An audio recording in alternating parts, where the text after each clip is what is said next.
Sa number 3, mga kolehiyo kong universidad sa Bacolod City ang pwede na makabalik sa full face-to-face classes sa idalom sa Alert Level 1.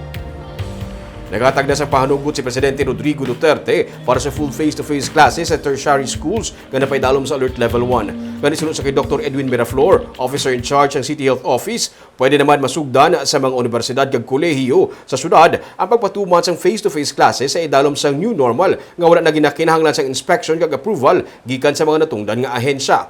Sa Sabado, wala sang may na-recorded COVID-19 case sa Bacolod. Gani kumpiyansa ang pamunuan sa Emergency Operations Center nga magpabilin sa Alert Level 1 ang Bacolod tubtub matapos ang bulan sang Marso.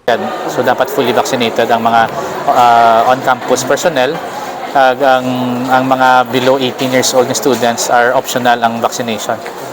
So although start pa lang man sang rollout, kagadutay pa lang sa 5 to 11 years old nga vaccine nga nag-rollout, hindi ta pa mapilit ng mga kabataan. Pag hindi kita magpilit,